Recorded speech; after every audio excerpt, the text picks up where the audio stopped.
l'agneau de Dieu, immolé avant la fondation du monde.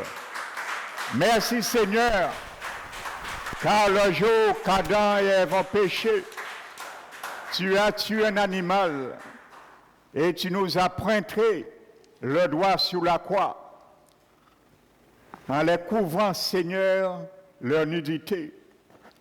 Et aujourd'hui, tu nous couvres notre nudité de la justice de notre Seigneur Jésus, l'agneau immolé que nous avons chanté. Oui, Seigneur Jésus, tu mérites toute gloire qui t'est due. Gloire à toi, Seigneur. Nous nous inclinons devant toi, car, Seigneur, sans toi, nous ne sommes rien. Tout ce que nous avons besoin est en toi. C'est pour cela, apprends-nous plus que jamais dans ces derniers temps à nous affectionner des choses d'en haut. Oh, tu es assis à la droite du Père de la majesté divine, afin de contempler ta seigneurie dans nos vies, chaque jour, chaque instant, Seigneur, que tu nous accordes encore le souffle de vie. Car nous avons un voyage terrestre à endurer chaque jour avec cette grâce qui demeure sur nous. Merci, mon Dieu, de nous aider à toujours puiser dans cette source de la grâce surabondante, car tu es l'auteur de toute grâce excellente par-dessus tout. Nous t'élevons, Père, nous te magnifions à cause de Jésus, et nous glorifions le Seigneur Jésus à cause du Saint-Esprit, qui est en nous, mais au milieu de nous. Je m'appuie pour ma part ce matin encore sur toi, Esprit du Dieu vivant, afin que tu mettes les paroles de révélation dans ma bouche et que chacun de nous, que nous soyons satisfaits afin de nous faire du bien. Merci encore pour ton plan pour nous. Merci Seigneur d'esquisser ta volonté en nous et nous incliner, nous plier afin que nous soyons obéissants à tous égards. Nous t'élevons, te magnifions et donnons la gloire qui t'est due, Père, au nom de Jésus-Christ. Amen.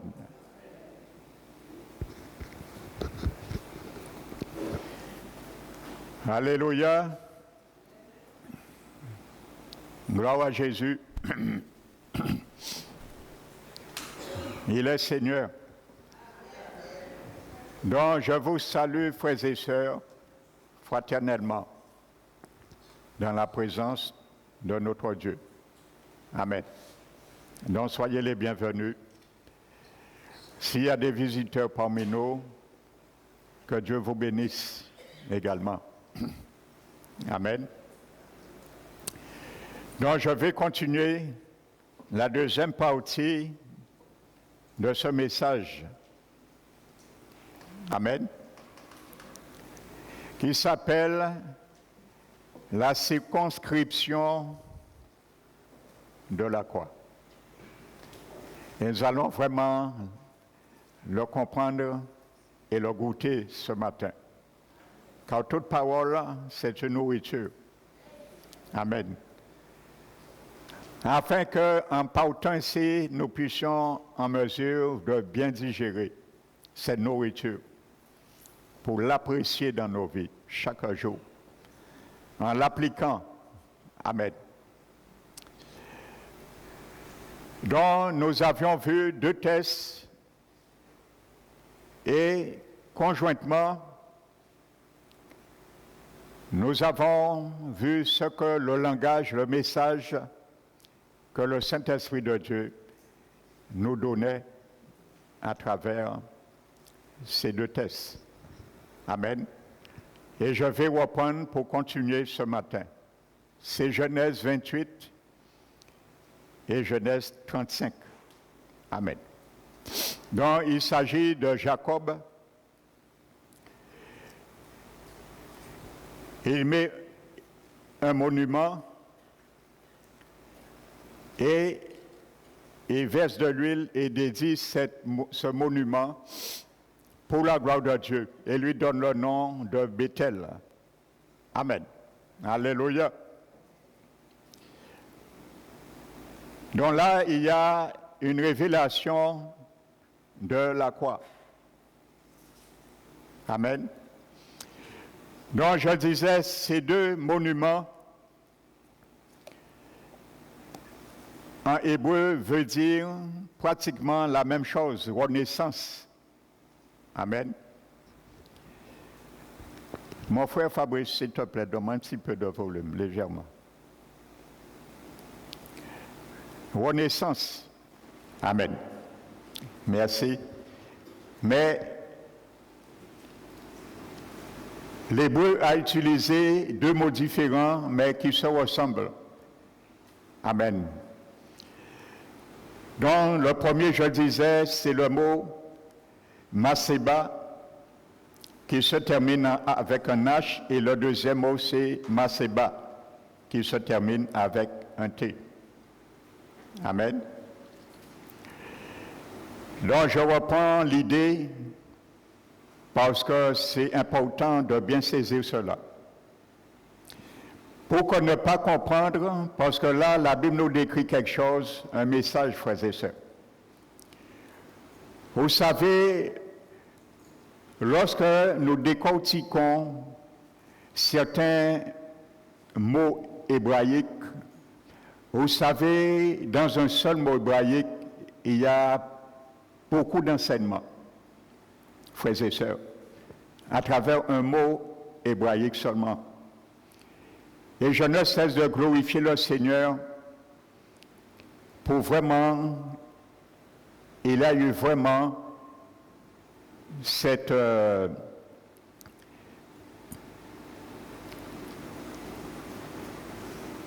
qu'il a eu envie vraiment de donner sa parole dans l'Ancien Testament en hébreu.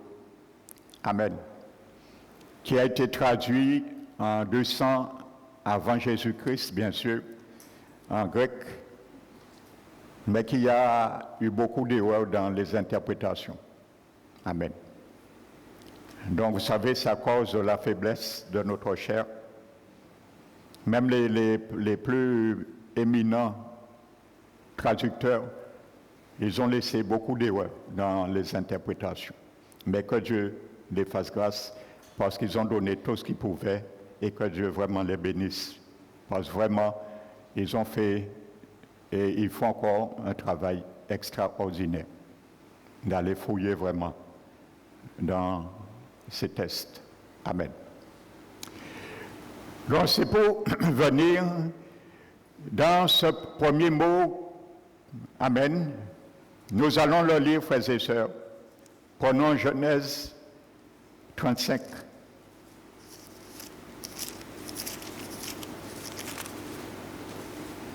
Le verset 14, « Et Jacob dressa un monument dans le lieu où Dieu lui avait parlé. » Il nous renvoie à Genèse 28. Un monument de pierre sur lequel il fit une libation et versa l'huile. Jacob donna le nom de Bethel au lieu où Dieu lui avait parlé. Il y a un lieu, mon frère, ma soeur, je t'invite ce matin de la part du Saint-Esprit. Il y a un lieu dans ta vie, dans ma vie, que tu dois donner le nom de Bethel. Amen. Parce que Bethel veut dire la maison de Dieu.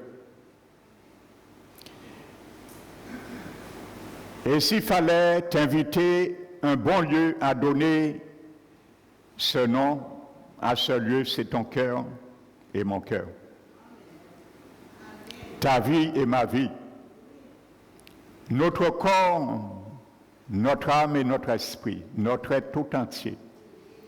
Et dire, le jour où je t'ai accepté, Seigneur, dorénavant, mon être tout entier s'appelle la maison de l'Éternel. Alléluia. C'est ce que Jacob nous enseigne là, aujourd'hui. Il avait la loi, mais nous avons l'esprit. Il avait la lettre, mais nous avons la révélation. Amen.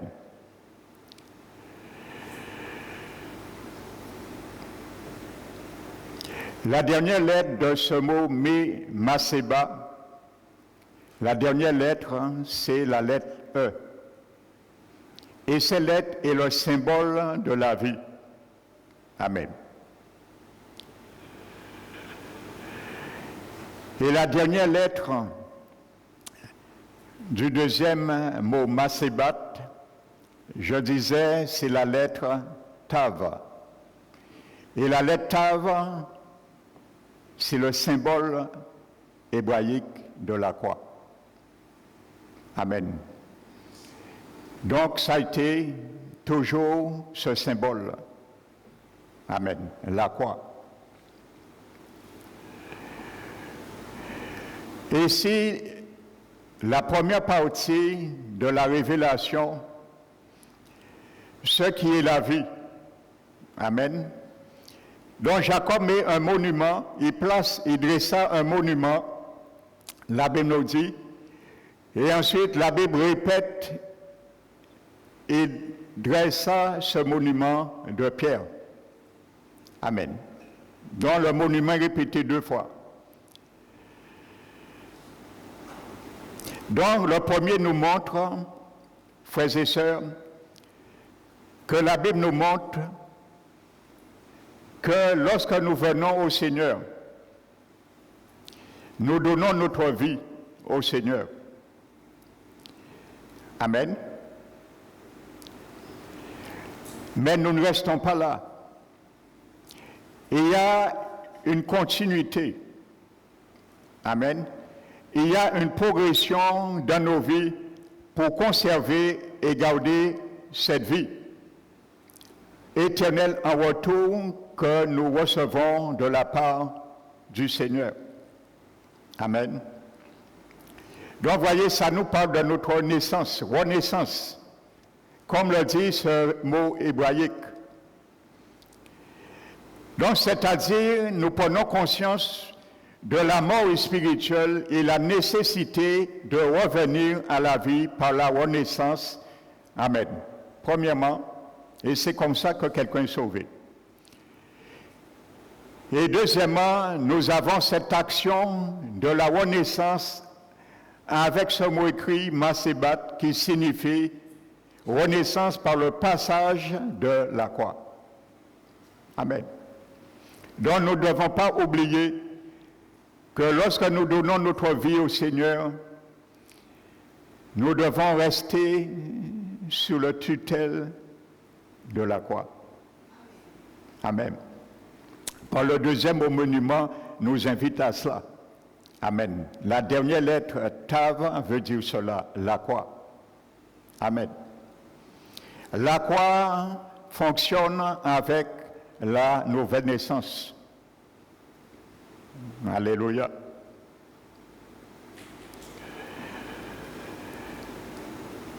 Donc, avec ce petit jeu de lettres, Jacob, spirituellement, nous invite à réaliser en 2 temps de mouvement la nécessité que nous avons. Premièrement, le positionnement dans la grâce de Dieu et ensuite continuer dans cette grâce. Mais sans oublier, bien sûr, la croix. Alléluia. La vie spirituelle et la croix. Amen.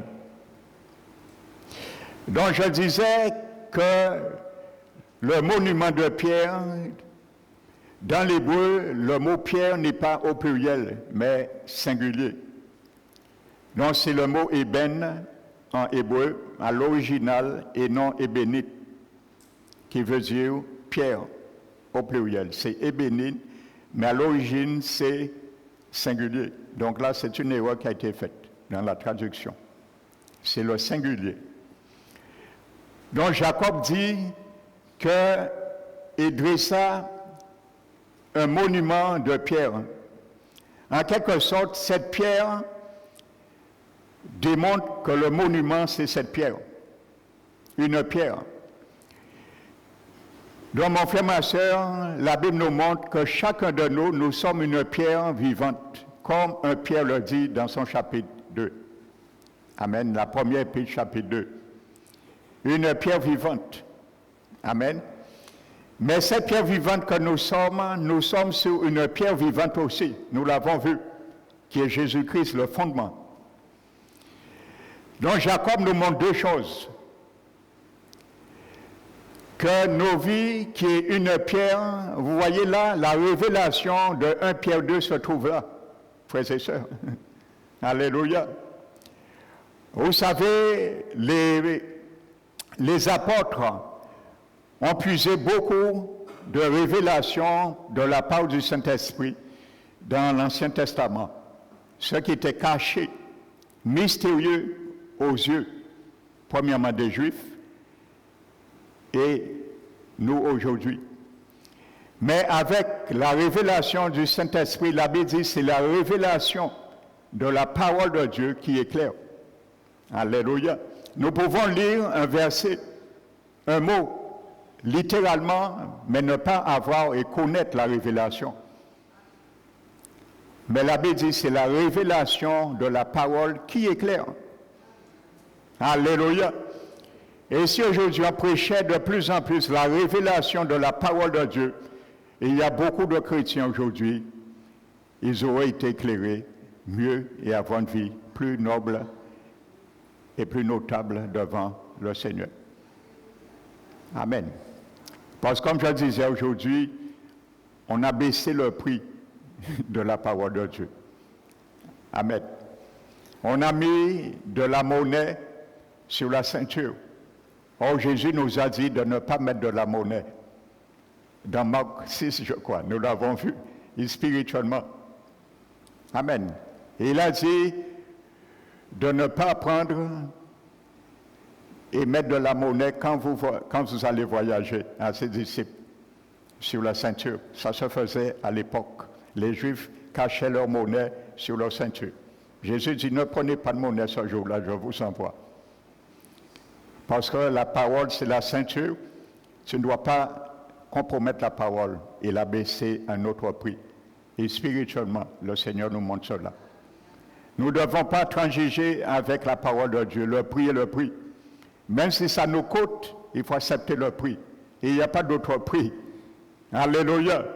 Donc Jésus a dit, ne prenez pas, ne mettez pas de la monnaie sur la ceinture. Alléluia. Parce que j'ai déjà payé le prix. J'ai déjà établi un prix. Donc, il n'y a pas moyen de falsifier mon évangile. Ça veut dire que nous ne devons pas falsifier l'évangile du Christ, comme il a dit dans 2 Corinthiens 2, Paul, aux Corinthiens, parce qu'on falsifiait l'évangile du Christ à l'époque, et ça n'a pas changé. Aujourd'hui, alléluia. Amen.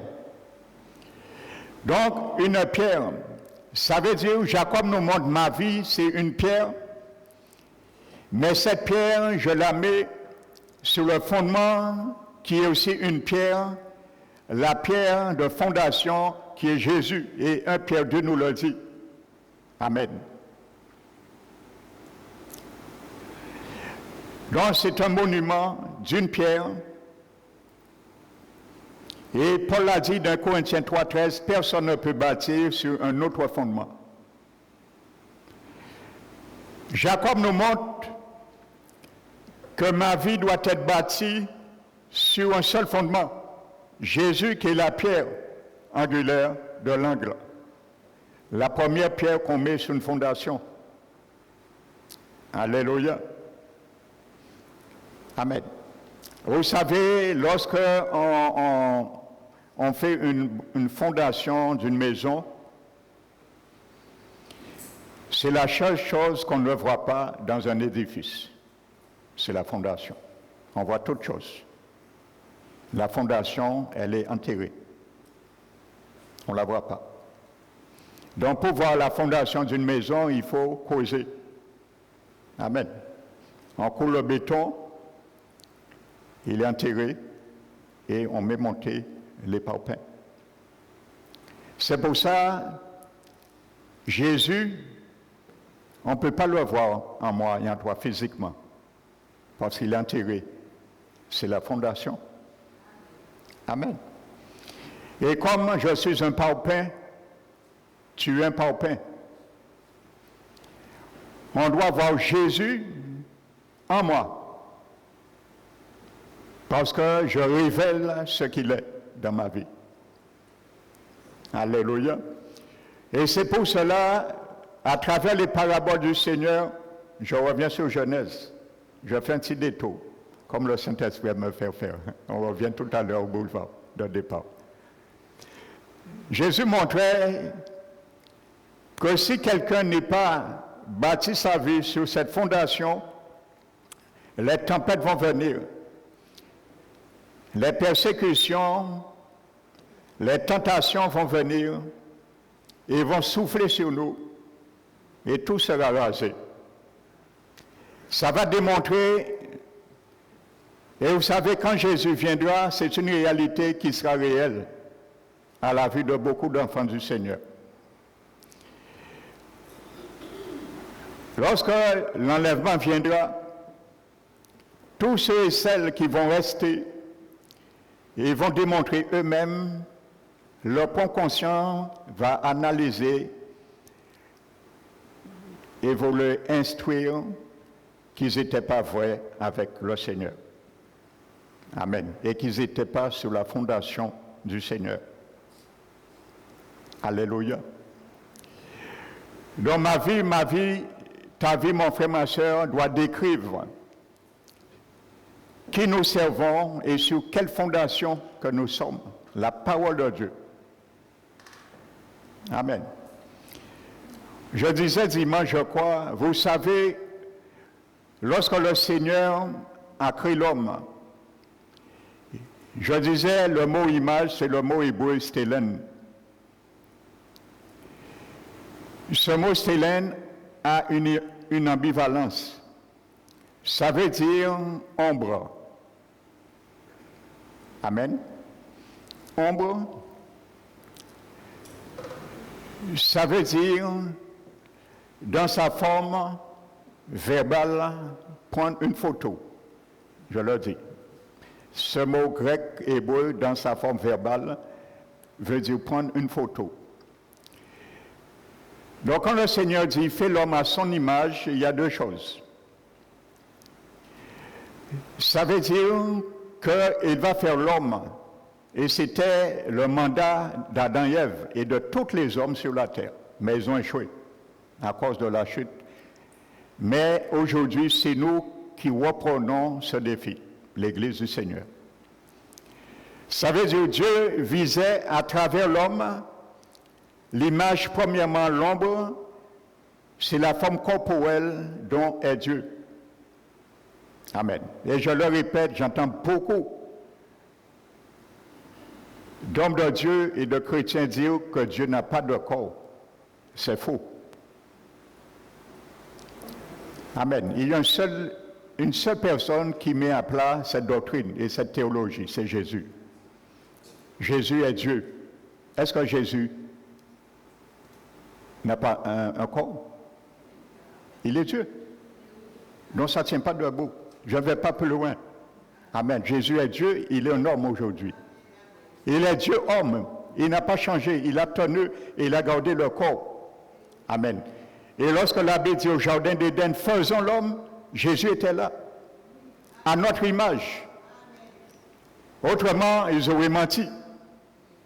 Parce que Jésus est homme. Faisons l'homme. Ils étaient là. Le Père, le Fils, qui était la parole et le Saint-Esprit. Ils se sont mis en accord. Dans la Bible est claire, je ferme la parenthèse.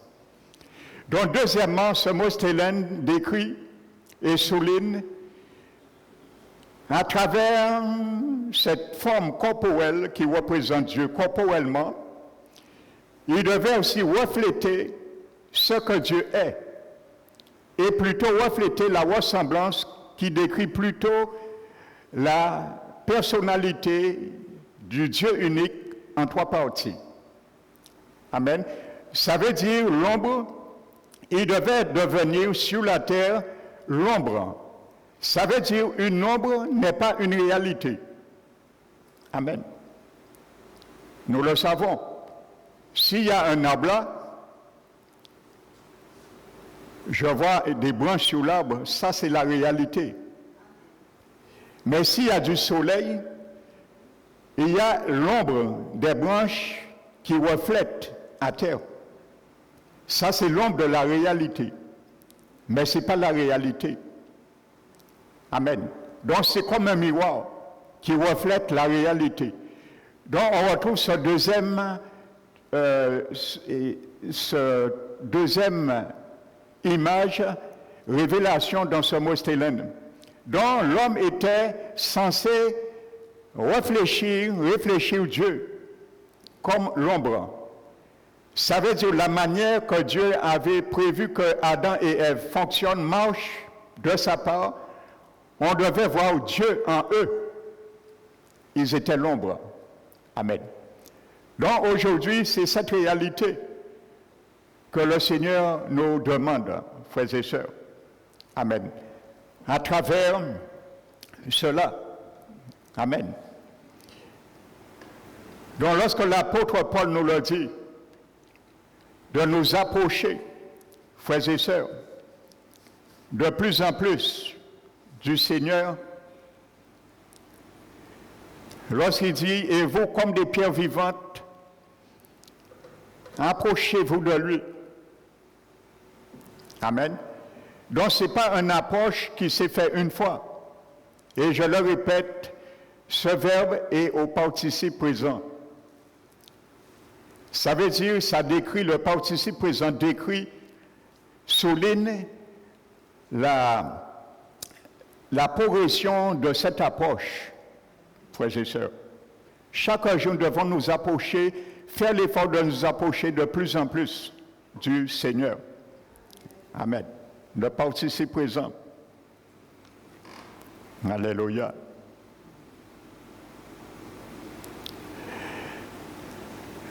Donc, je reviens à Genèse 35.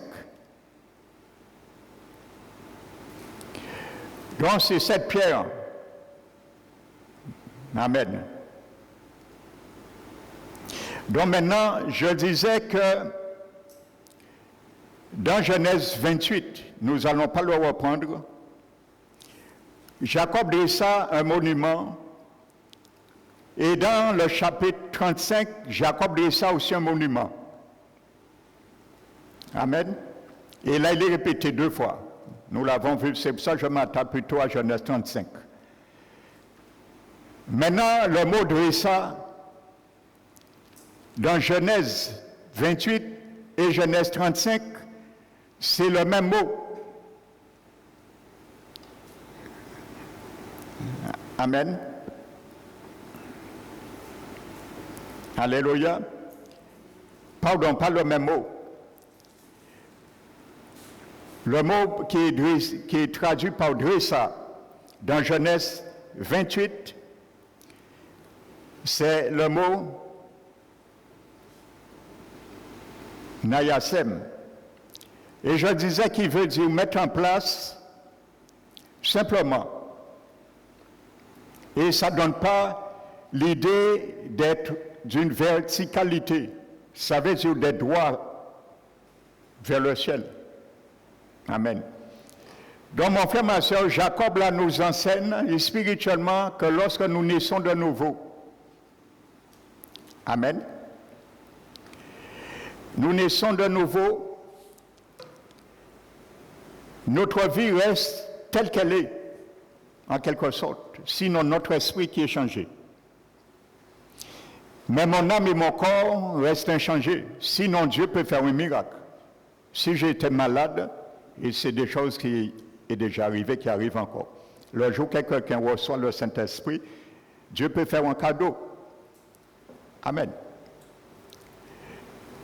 La personne est malade, il peut être guéri instantanément. Dieu peut faire grâce, mais ce n'est pas la règle. Allez, et ça ne fait pas partie de la nouvelle naissance. Amen. Donc ça veut dire que nous restons tels que nous sommes dans notre âme et dans notre corps. Et c'est notre esprit qui est changé entièrement. Parce que c'est là la nouvelle naissance se fait. Amen. Donc nous restons un peu dressés, comme on était avant. Amen. Si nous étions dressés avec le fardeau du péché du monde, et ainsi de suite, les ambitions, l'amour du monde, nous restons tels que nous sommes. Nous étions dans le monde.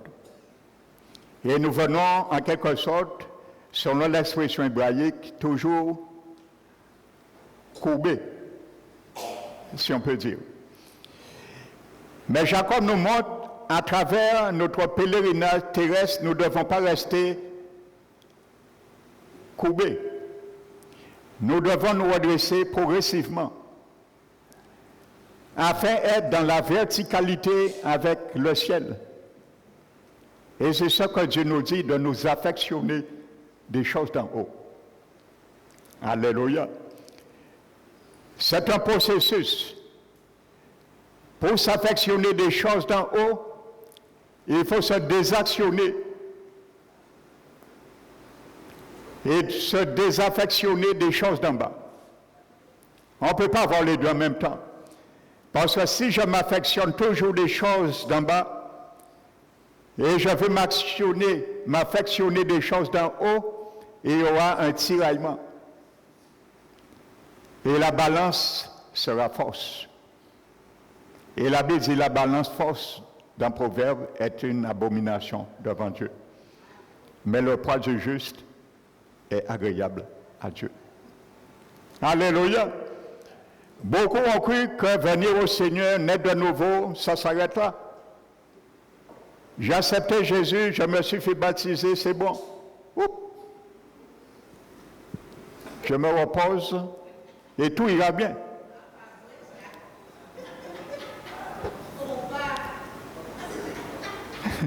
Non, frères et sœurs, nous sommes venus courbés. Nous devons aller pour nous redresser maintenant. Et Jésus, je vais faire une expression, le grand charpentier, il a son marteau, son burin dans sa main. Et il y a le fruit aussi. Et il va nous donner la forme qu'il faut. Et cette forme correspondra à la croix qu'il nous a donné de porter. Il va nous mettre sur la croix à chaque moment pour qu'il puisse tailler, donner une forme à chaque aspect de nos vies. Et à chaque fois, il veut tailler un aspect de ma vie, il va nous mettre sur la croix à chaque fois. Parce que là, il a dit que le vieil homme doit être. Amen. Alléluia. L'homme nouveau en moi n'est pas le vieil homme réhabilité, comme certains pensent le connaître. Dieu n'est pas en train de la nouvelle naissance, il n'a pas comme objectif par la régénération de réhabiliter le vieil homme. Ce n'est pas le projet de Dieu. Le vieil homme pour Dieu est mort. Alléluia. Bien qu'il est vivant, nous, mais pour Dieu, il est mort. Alors si Dieu, pour lui, il est mort, nous devons démontrer qu'il est mort dans nos vies. C'est ça que la Bible enseigne. Alléluia. Parce que s'il était mort, il ne nous aurait jamais combattu. Donc ça prouve bien que le vieil homme est bien vivant. Parce que Dieu nous demande de le crucifier. Alléluia. N'oubliez pas cela.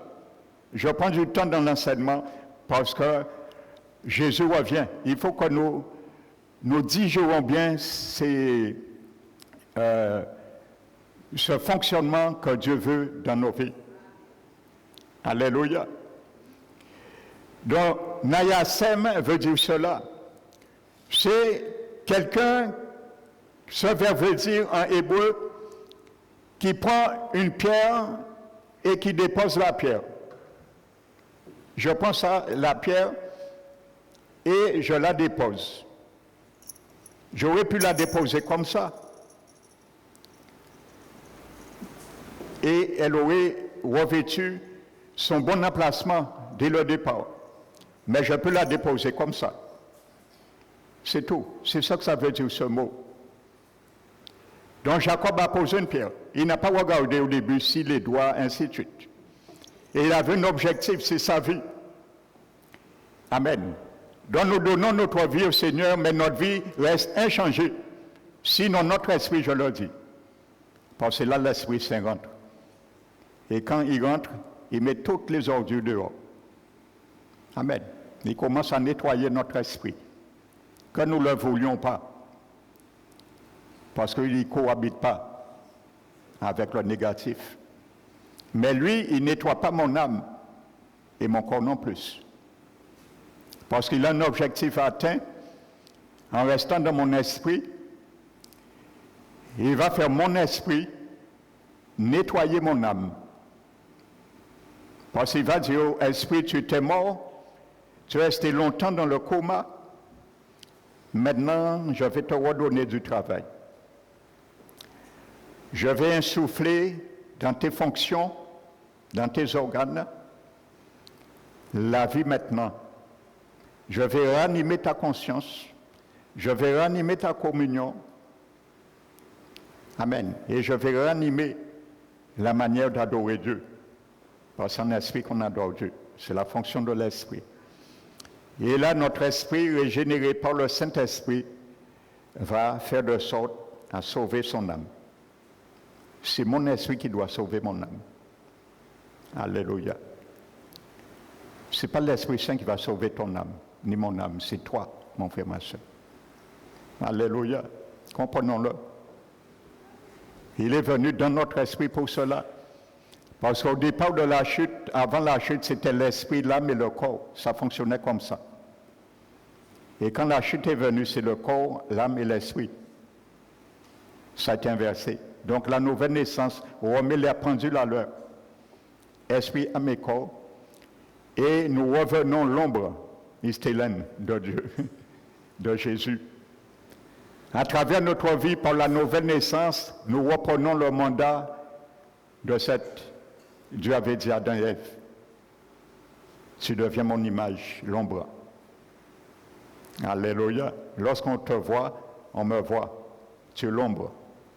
Tu es le miroir de ce que je suis. Alléluia. Donc quand j'injurie les gens, ce n'est pas Jésus qu'on voit. Ce n'est pas l'ombre de Jésus, ça. Alors soyons un vrai ombre devant le monde. Ainsi de suite. Alléluia. Comme je le dis, il y a beaucoup d'enfants du Seigneur qui empêchent les païens d'entrer dans le royaume à cause de leur comportement. Parce qu'on les a surtout expliqués, dès qu'ils sont sauvés, ils peuvent injurier les gens, ils seront toujours sauvés. Tu peux te battre, boxer, tu seras toujours sauvé. Amen. Et il y a même des serviteurs qui pratiquent les arts martiaux. Et ils prêchent aux brebis que ce n'est pas grave. Vous imaginez? Or, le mot martiaux, vous savez qu'est-ce que ça veut dire, martiaux? C'est une confrérie de toutes nations qui ont comme Dieu des maîtres. L'Inde, le Japon, la Chine, ainsi de suite. C'est là ça fait les arts martiaux. Vous savez, arts martiaux veut dire, étymologiquement, force des dieux. Force des dieux. Pas force de Dieu, hein, le vrai Dieu, force des dieux. Et tout art martiaux, peu importe le sport, c'est la même méthode et la même chose. Ce sont des esprits qui viennent et qui rentrent en pouvoir de ces sportifs pour les donner la capacité d'agir à travers ces sports. Amen. Alors je vous dis, attendez-vous, vous allez entendre des choses dans ces derniers temps. Vous allez dire, oui, mais c'est un pasteur. Mais si c'est un pasteur, il dit ça, il ne peut pas mentir. Mais si meurt demain dans cet état, et toi tu le suis, est-ce que tu vas en enfer avec lui? La décision t'appartient. Alléluia. Amen. C'est le Saint-Esprit qui doit motiver notre conscience. pas un homme. Alléluia. Je ferme la parenthèse. Donc, ça n'explique pas ce mot de verticalité parfaite, en quelque sorte. On a mis quelque chose en place, c'est tout. Il n'y a aucune notion de parfait, d'être droit. Amen, c'est ça. Et c'est ça notre début avec Christ. Le Seigneur nous dit, viens à moi tel que tu es. Tu es un drogué, viens à moi. Parce que j'ai le potentiel de te délivrer. Tu es un tabagiste, viens à moi. Je ne te rejetterai pas. Mais tu dois être un certain temps vertical vers le ciel. Parce que les tabagistes ne rentrent pas dans mon royaume. Je vais t'aider à sortir. Alléluia. Amen. Donc ça nous démontre ce mot Nayasem, que Jésus nous reçoit tel que nous sommes en lui.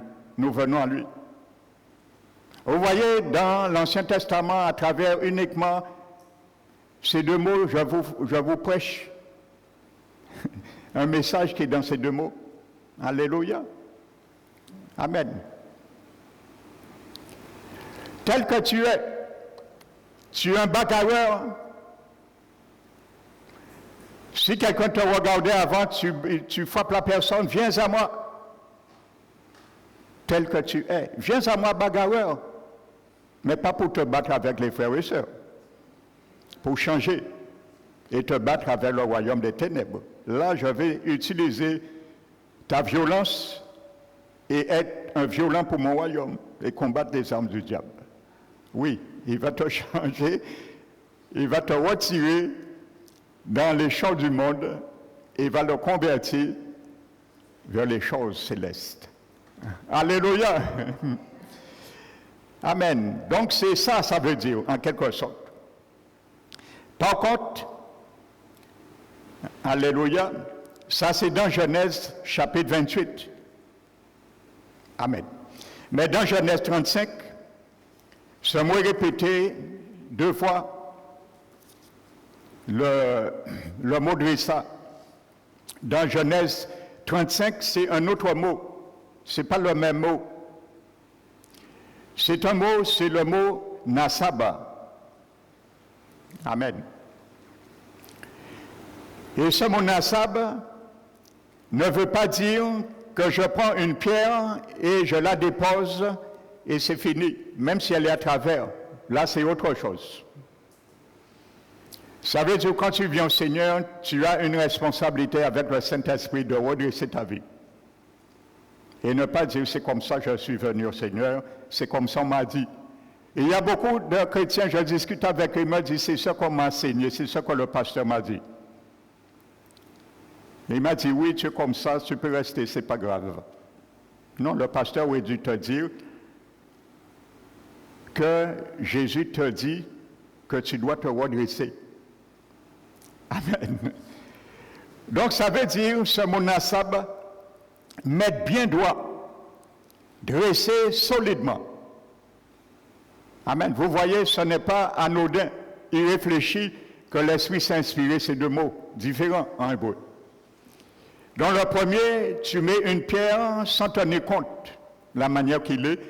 Mais la deuxième pierre, monument, et la Bible dit un monument de pierre, ça veut dire le mot pierre qui vise notre vie, la vie de Jacob, décrit maintenant que ce verbe dresser veut dire nous devons la mettre droit maintenant, la redresser et la mettre droit. Amen. Donc ceux qui vont rentrer dans le royaume, ce sont parmi les chrétiens qui ont marché dans la droiture. Pour ceux qui étaient là vendredi dans la prière, je disais que Jésus faisait bien la distinction dans les paraboles entre le royaume de Dieu et le royaume des cieux. On penserait que c'est la même chose. Mais le royaume des cieux, Le royaume de Dieu, c'est tous les chrétiens qui sont nés de nouveau. Ils font partie du royaume de Dieu sur la terre. Mais le royaume des cieux, ce seront ceux parmi ceux qui font partie du royaume de Dieu qui seront sauvés et vont entrer dans le royaume des cieux. Donc, ce n'est pas tous les chrétiens. Nous sommes tous dans le royaume de Dieu, mais nous ne serons pas tous dans le royaume des cieux. Il faut bien faire la distinction. Alléluia. Amen. Le royaume de Dieu, c'est tous ceux et celles, leur vie a été une pierre posée à côté. Nayasab. Et le royaume des cieux, c'est ceux, leur vie a été nasab, a devenu droit. Alléluia. Amen. Alléluia. Donc voici la différence entre ces deux mots. Amen. Et comme nous l'avons vu en amont, les deux monuments. Amen. Le premier monument qui veut dire renaissance, et en hébreu veut dire pilier, le premier mot. Le premier mot, mais sabbat, veut dire pilier. Et le deuxième, dont nous montre bien que notre départ, la continuité avec la croix, dressa avec ça. Nous prenons conjointement, nous conjuguons ces deux mots hébreux, ça nous montre que notre vie ne peut être dressée qu'à par le bénéfice de la croix. Amen. Alléluia. Donc si tu n'aimes pas la croix, si tu n'aimes pas circonscrire la croix dans ta vie, tu ne seras jamais redressé. Si je n'aime pas circonscrire la croix dans ma vie, je ne serai jamais redressé. Amen. Alléluia. Amen. Alléluia. Gloire au Seigneur. Alléluia. Donc, mettre droit, bien droit. Bien droit. Ce n'est pas mettre droit, hein. La définition de ce mot grec hébreu, nasaba, pour Jacob dans Genèse 35, dressa. Mettre bien droit. Amen. Donc Jésus cherche la droiture dans ma vie et dans ta droiture, dans ta vie. Et il y a trop qui se font illusionner et pensent que Jésus ne tient pas compte de certaines choses. Alléluia. Amen. Ça veut dire aussi dresser solidement. Solidement. Ce n'est pas dire, Seigneur, je me suis approché à toi, j'ai mis ma vie sur le fondement des prophètes et des apôtres, dont toi-même est la pierre angulaire, sur ce qu'on nous a dit pour être sauvés. Et nous le sommes, nous avons reçu le Saint-Esprit. Mais il faut que nous demeurons solidement, dressés solidement. Amen.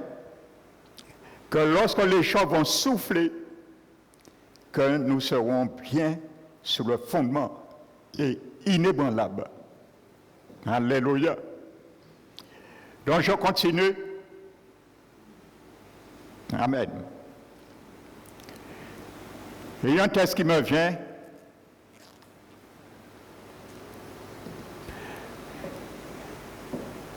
C'est dans Colossiens.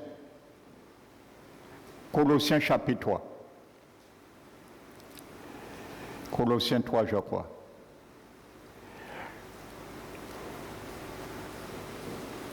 Colossiens 3. La Bible dit, si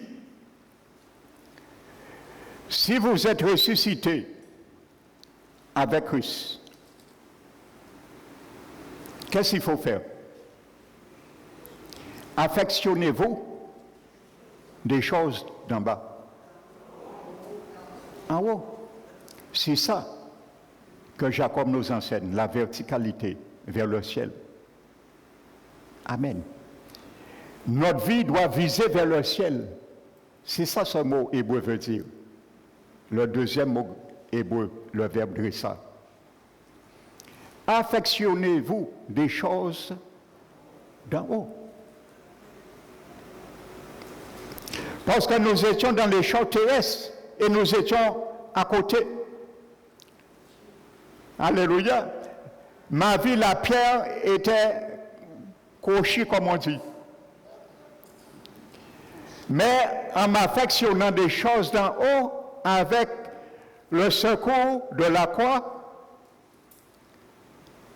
je pourrai rendre ma vie droite.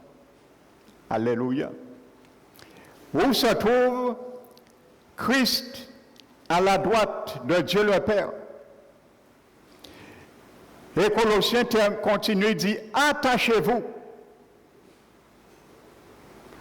aux choses d'en haut. Donc, il faut t'attacher, mon frère, ma soeur.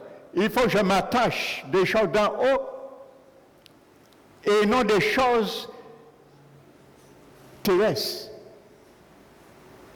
Il faut lâcher les choses terrestres et m'attacher. Vous savez, il y a toujours une contradiction. On ne peut pas les deux en même temps. Avec Dieu, c'est impossible. Il faut lâcher quelque chose pour gagner quelque chose avec Dieu. Il faut arrêter de marcher selon la chair pour marcher selon l'esprit. Alléluia. Il faut être mort avant pour être ressuscité. Les deux ne vont pas en même temps. Alléluia. Il y a un qui doit lâcher prise pour l'autre. Alléluia. Si nous sommes ressuscités, Paul avait un problème. Non, mon frère, ma soeur. Il dit, si vous êtes ressuscité avec Christ, mon frère, ma soeur, à quel moment tu es ressuscité? Tu es déjà mort? On t'a ressuscité, dis-moi quel jour? Physiquement, ça ne s'est jamais fait. Paul t'a dit, tu es ressuscité. Paul t'a dit, tu es ressuscité. Donc, tu étais mort. J'étais mort. Le Saint-Esprit ne ment pas. Comment je suis ressuscité et je ne suis jamais mort? On ne peut pas ressusciter sans mourir. Donc nous étions bien morts. Et spirituellement. Alléluia. Amen. La réalité, frères et sœurs. Donc la Bible nous dit, attachez-vous aux choses d'en haut et non aux choses terrestres. Alléluia. Car il dit, c'est à cause de ces choses que la colère de Dieu vient sur les fils de la rébellion. Non, avant ça, il dit que vous êtes morts et votre vie est cachée avec Christ en Dieu. Donc, on voit, il dit vous êtes morts et votre vie est cachée avec Christ en Dieu. Ma vie éternelle, ta vie éternelle est cachée avec Christ. Il est caché avec Christ. En Dieu. Il va se révéler un jour. Il est caché avec Christ. Et Paul dit,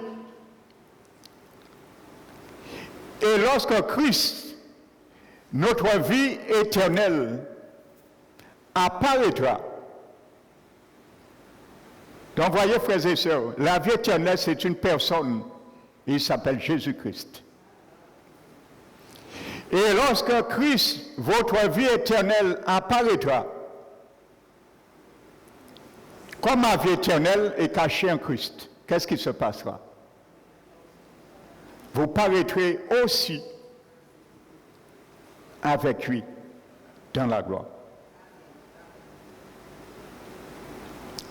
Mais si ma vie éternelle n'est plus cachée en Christ, parce que j'ai résolu de ne pas mettre ma vie à cause de la croix dans sa verticalité pour le ciel, je ne verrai pas la gloire de Dieu. Amen. Alléluia. Et c'est pour cela Paul dit maintenant, ce qu'il vient dire, il dit maintenant donc, à cause de toutes ces choses, il dit faites mourir maintenant.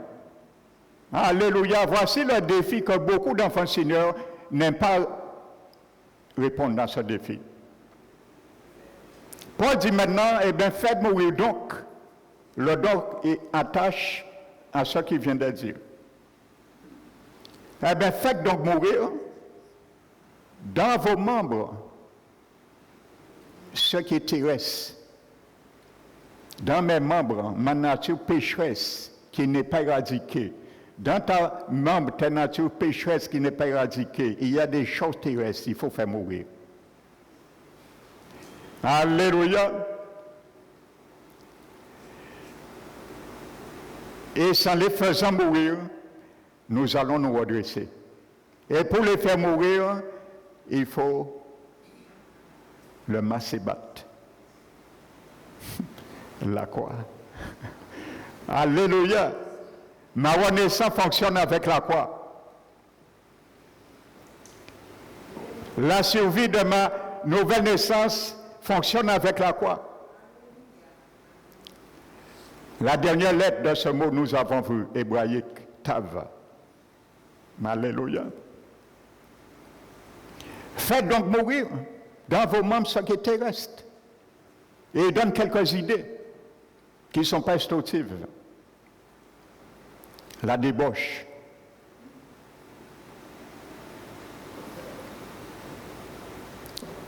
Il y a des enfants seigneurs, ils ont tellement aimé festives.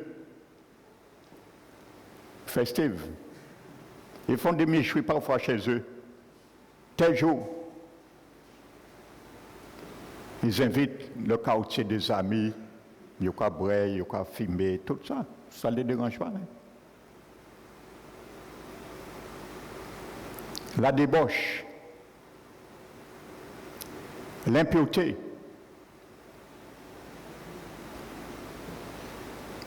mauvais désirs,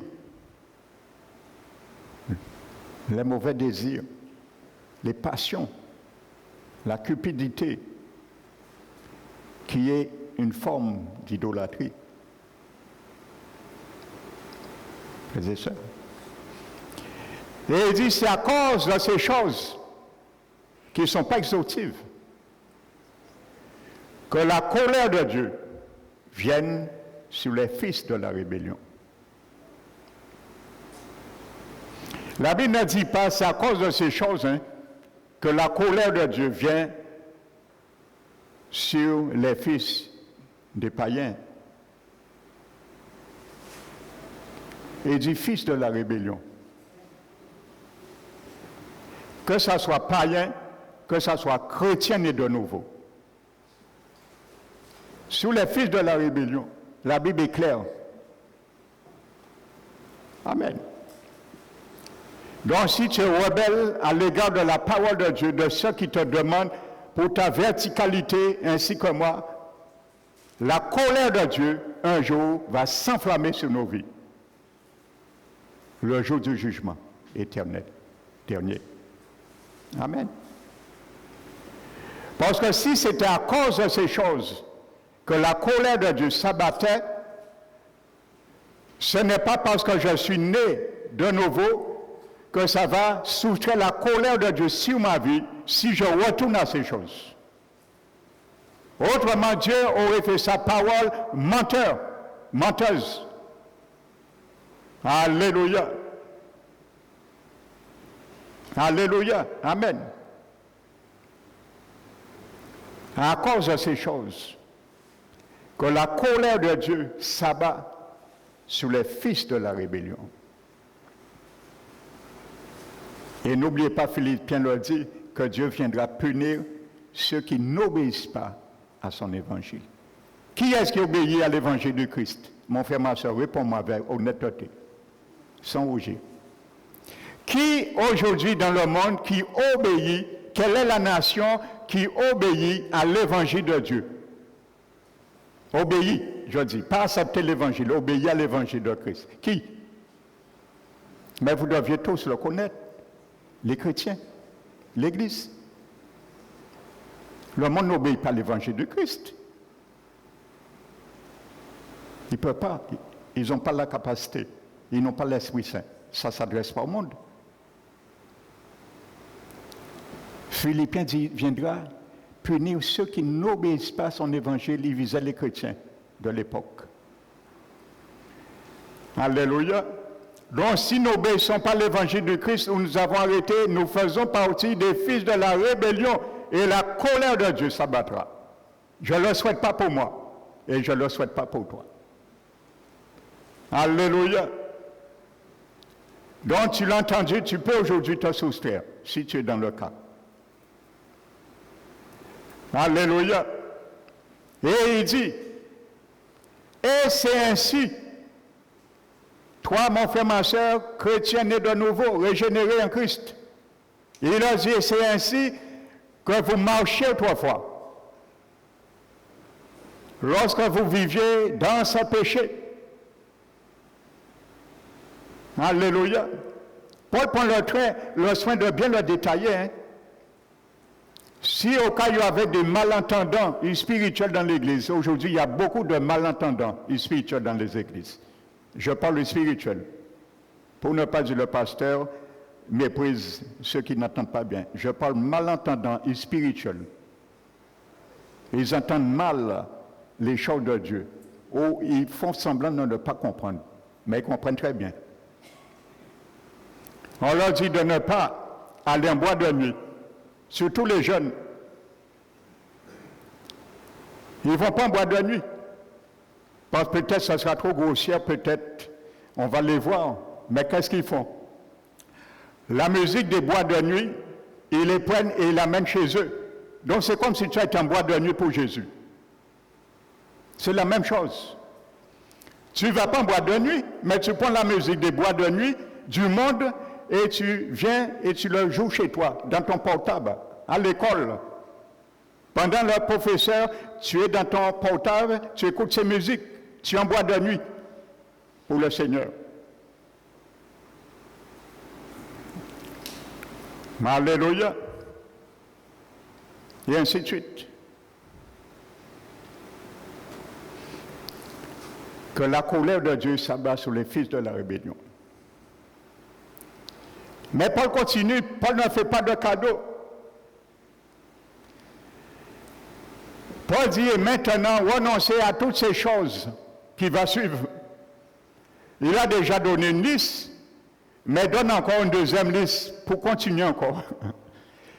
Paul a touché une liste les plus forts, le plus gros dossier, la débauche, les passions, les mauvais désirs, l'impureté, la cupidité, ainsi de suite. Et il touche un deuxième registre, qui est moindre, bien sûr, qui paraît plutôt moins. Et il dit, mais renonce à toutes ces choses, à la colère, à l'animosité, à la méchanceté, aux calomnies, aux jalousies, aux querelles, et aux paroles, ainsi de suite. Et toute parole équivoque qui pourrait sortir de votre bouche. Ne mentez pas les uns des autres, vous étant dépouillés du vieil homme. Alléluia. Vous étant dépouillés du vieil homme. Dieu voit son enfant, celui qui est dépouillé du vieil homme. Et tout ce qu'il a dit, ça c'est les atouts, les œuvres, les jouissances du vieil homme. Donc lorsqu'un chrétien marche de telle façon, il donne droit au vieil homme. Il fait comme Abner, nous avons vu. Abner. Celui qui a la capacité de combattre ces choses, c'était le chef de l'armée de Saül. Amen. Mais choisi Chipoté. Au lieu d'établir David roi, nous l'avons vu. Parce qu'il sait qu'il ne peut pas influencer et il ne peut pas manipuler le roi David. Mais il sait qu'il va manipuler Poché. Alors, il établit ce Poché roi. C'est un peu ça. Le vieil homme. Alléluia. Celui qui marche dans ces choses, c'est celui qui établit le vieil homme encore sur sa vie comme moi. Amen. Alléluia. Mais établit, je le répète, l'homme nouveau, roi sur ta vie. Parce que l'homme nouveau, c'est celui qui est régénéré. Amen. Vous étant dépouillés du vieil homme et revêtis l'homme nouveau qui se renouvelle dans la connaissance selon l'image de celui qui l'a créé. Qui a créé l'homme nouveau? Qui a créé mon esprit nouveau? Jésus. Alléluia, c'est clair là. Selon la connaissance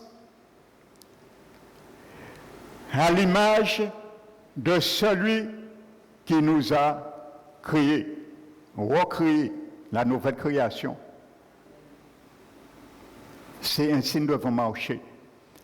Et c'est ainsi on verra sur quel fondement ma vie est.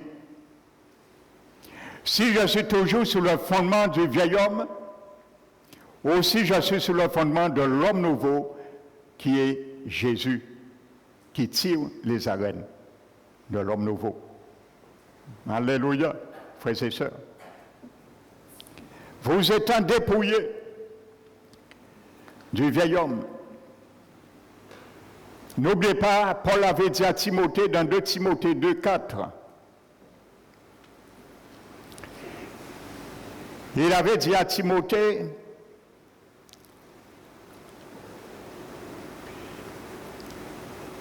de s'exercer à la piété. Et je vous avais dit le mot que Paul employait grec pour s'exercer à la piété, c'est le mot grec empliko. Ça veut dire, ça souligne quelqu'un qui s'en mêle les pieds avec le bas de son vêtement. Quelqu'un qui a un vêtement qui traîne. C'est ça que ça veut dire. Amen. Non, je confonds. Non, j'ai confondu avec un autre mot. Amen. Donc Paul disait,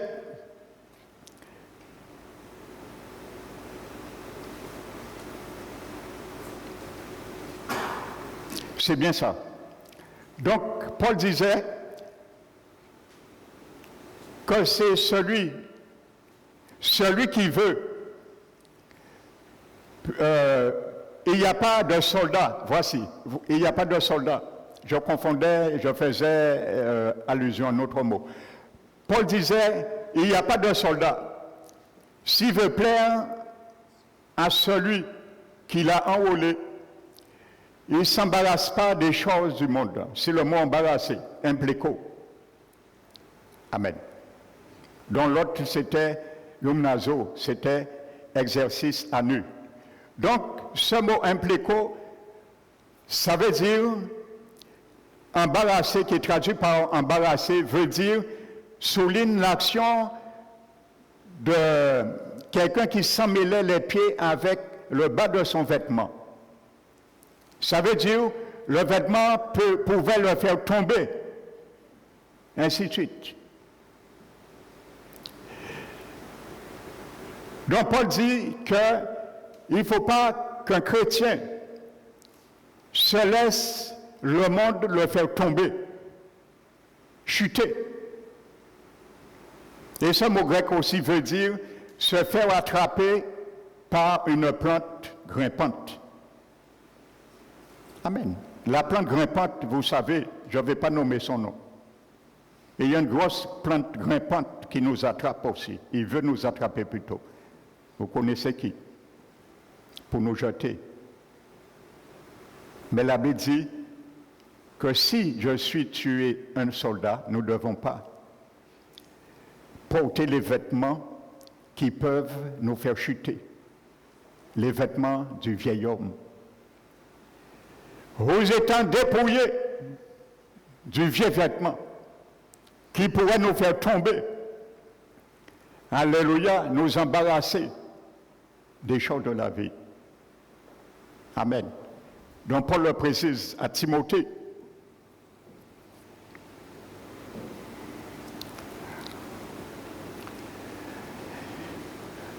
Donc je continue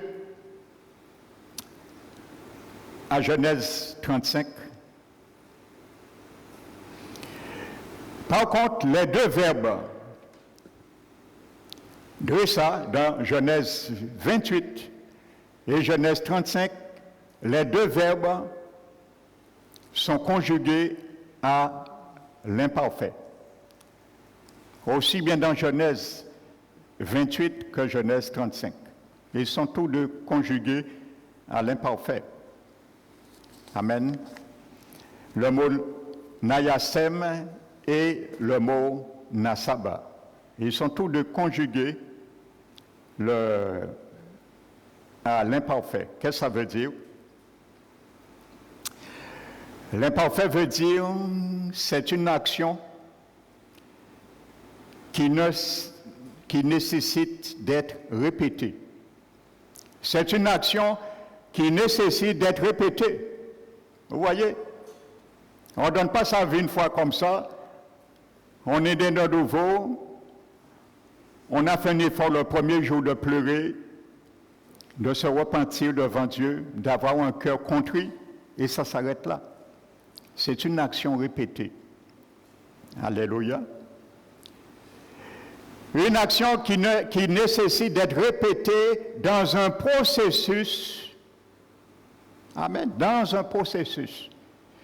Une action qui nécessite d'être répétée dans un processus de complète réalisation.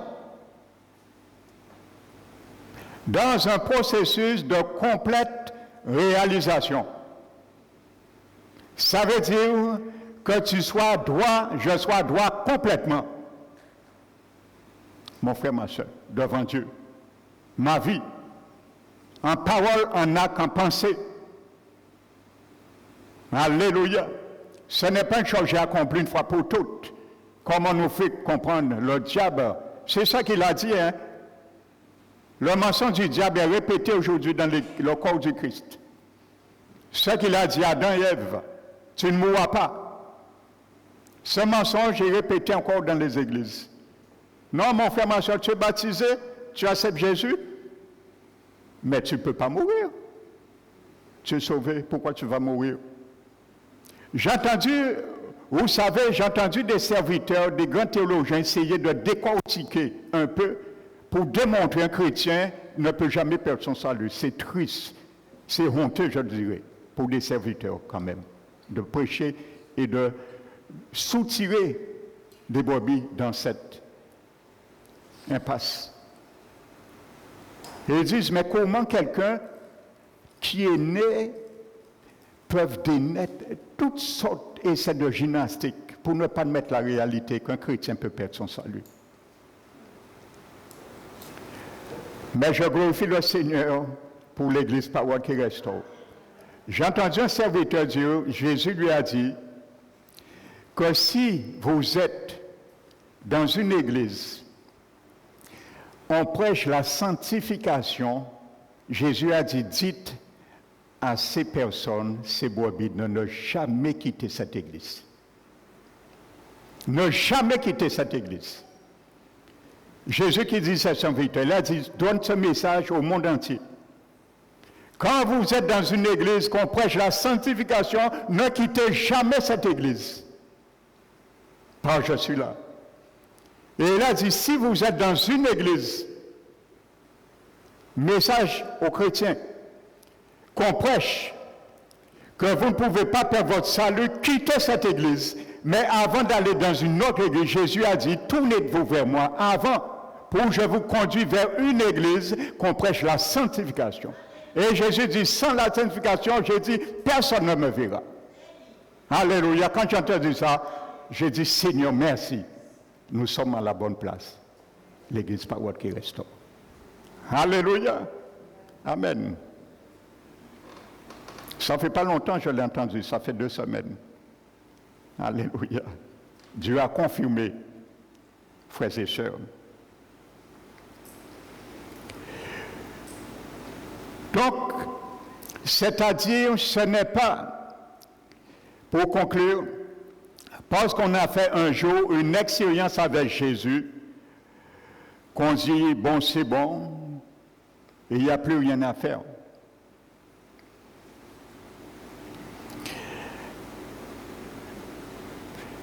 La Bible dit, nous fait comprendre, nous devons continuer à entretenir, consolider, pour édifier notre vie. L'édification, c'est justement mettre bien vertical les choses, bien droites pour le ciel.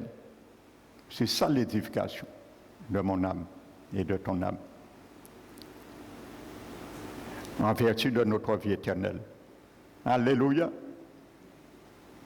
Poser solidement les fondations, comme nous l'avons vu dans 1 Pierre 2, chapitre 4, chapitre 2, verset 4, et ainsi de suite. Alléluia. Bien solide, frères et sœurs. Amen. Jésus vient chercher une église sanctifiée. Amen. À tous égards. Esprit, âme et corps. Vous voyez, c'est un fardeau des années que le Seigneur avait bien mis dans mon cœur. Et c'est lui-même qui m'a inspiré ce nom à l'église, Parole qui restaure. Alléluia. Il y a beaucoup qui ont quitté. Mes mains sont pures devant eux. Parce qu'il y a des choses qu'ils ne voulaient pas entendre. Je le sais. Et il y a beaucoup qui ont protesté, qui ont combiné des choses pour qu'ils partent. Parce qu'il faut avoir une excuse. Je ne dis pas tous sont partis à cause de la parole qu'ils ne voulaient pas entendre. Mais la plupart, ils ne voulaient pas entendre ce que Jésus voulait les faire entendre. Et ils sont partis. Ça, c'est leur choix. Amen. Mais un jour, tous comparaîtront devant le jugement et chacun répondra pour lui-même. Alléluia. Amen. Je sais, il y a beaucoup de réseaux aujourd'hui qui complaisent aux chrétiens. Je sais. Mais ce n'est pas tout ce qui brille qui est de l'or. La Bible dit, telle voix paraît droit à un homme, mais son issue, c'est la mort. On peut choisir notre voie. Ça correspond mieux à l'état de mon âme. Et on s'habitue avec cet état d'âme. Mais en finalité, la Bible dit c'est la mort. Alléluia. Si vous êtes ressuscité avec Christ, ma prière pour toi ce matin, mon Dieu, et mon frère, ma soeur, mon message pour toi et moi ce matin. Si tu es ressuscité avec Christ, affectionne-toi des choses d'en haut. Si je suis ressuscité avec Christ, je m'affectionne des choses d'en haut. Oui, Seigneur, je le veux et je le fais et je continue à le faire. Faites donc mourir dans vos membres ce qui est terrestre. Mais pour cela, il faut prendre une décision de nous dépouiller du vieil homme. Mettre ce vieux vêtement en rebut. Pas dans une machine à laver. Beaucoup ont fait l'erreur, ils ont pensé, Jésus les a dit, de le vêtement du vieil homme, de le mettre dans une machine à laver. Si tu le mets dans une machine à laver, ça ne changera pas grand-chose. Ce sera pour un moment. Tu vas rester un moment sans la chair, c'est tout. Mais quand le linge du vieil homme sera sec, tu vas le remettre. Et tu vas continuer. Donc ne le mets pas dans la machine à laver. Mets-le au rebut. Apotitimi, le mot grec pour l'employer. Mettre en rebut, jeter, détruire, déchirer ce vieux vêtement. Si pas bon, pas la pièce seye. Beaucoup d'enfants, Seigneur, nous besoin, nous quoi c'est la pièce tes vieilles, et vêtements là ça. Jésus a dit, on ne met pas un morceau de drap neuf sur un vieux vêtement. La déchirure sera plus grande encore. N'accoulons pas la sainteté de Dieu avec l'impureté. Et il y aura une déchirure plus grande encore. Amen. Alléluia. Que le Seigneur vous bénisse, mon frère, ma soeur. Je ne cesse de rendre grâce à Dieu pour toi, mon frère, ma soeur, dans cette église, pour moi. Par mon désir, c'est de pousser à partir et à me pousser à partir le jour que Jésus sonnera la trompette. Amen. Alléluia. Et continue à prier pour ça. Continue à prier pour ta famille, tes enfants, petits-enfants, qui ne sont pas encore connectés avec le Seigneur pour cela. C'est ma prière. Amen. Alléluia. Que le nom du Seigneur soit béni. Alléluia.